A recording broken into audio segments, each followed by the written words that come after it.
என்றார் ஹிட்லர். வரலாற்றை படிக்காதவர் எவனும் வரலாற்றை படைக்கவே முடியாது என்கிறார் உலக புரட்சியாளர் மாமேதை அண்ணல் அம்பேத்கர் அவர்கள். வரலாற்றை படி, வரலாற்றை படை, வரலாறாகவே வாழ் என்கிறார் தமிழ் தேசிய தலைவர் மேதகுவை பிரபாகரன் அவர்கள். இத்தனை முக்கியத்துவம் வாய்ந்தது வரலாறு என்பது. இப்படிப்பட்ட நம் முன்னோர்களின் வரலாற்றை நாம் மறந்துவிட்டோம், நாம் மெல்ல மெல்ல மறந்து கொண்டிருக்கிறோம் என்பதை விடவும் இந்த திராவிட ஆட்சியாளர்கள் இவற்றையெல்லாம் மறைத்து விட்டார்கள் என்று சொல்வதுதான் சரியாக இருக்கும். எப்படி தமிழுக்காக, தமிழர்களுக்காக, தமிழ்நாட்டிற்காக, தமிழ் தேசத்திற்காக போராடிய நம் ஒட்டுமொத்த தமிழ் முன்னோர்களையும் இந்த திராவிட ஆட்சியாளர்கள் மறைத்து விட்டார்கள், நாம் அதை மறந்தும் விட்டோம். தமிழ்நாடு என்று பெயர் சூட்டுவதற்காக உண்ணாவிரதமிருந்து தன்னுடைய உயிரை நீத்த சங்கரலிங்கனாரை நாம் மறந்து விட்டோம். இவர்கள் அதை மறைத்து விட்டார்கள்.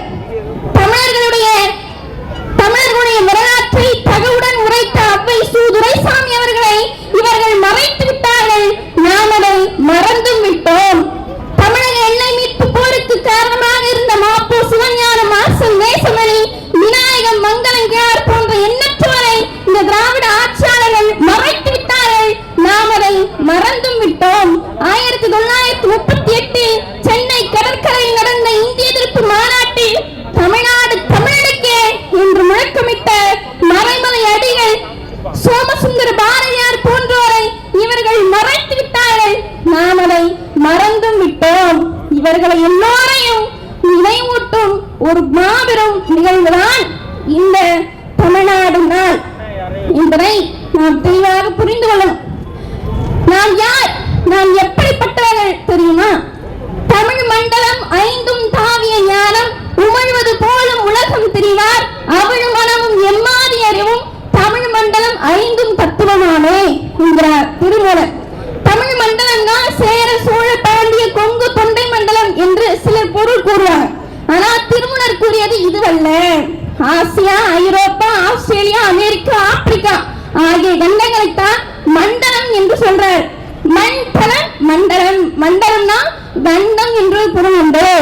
அந்த காலத்துல தமிழ் மொழியானது 5 கண்டங்களிலும் பரவி வாழ்ந்தது என்பதைத்தான் அவர் சொல்றார்.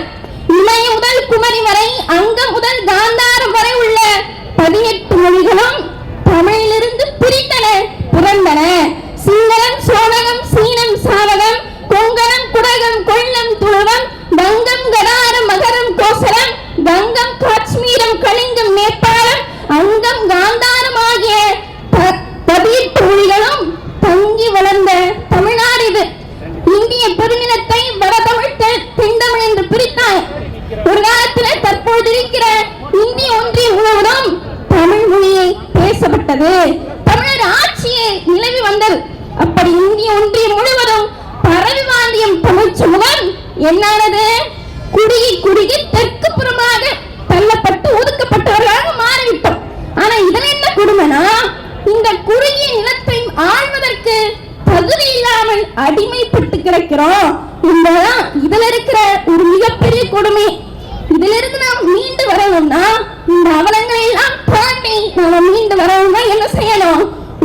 உயிர் நியமிக்க ஒரு தூய தமிழ் தேசிய அரசியலை படைக்க எங்களோடு இணைந்து வாருங்கள்.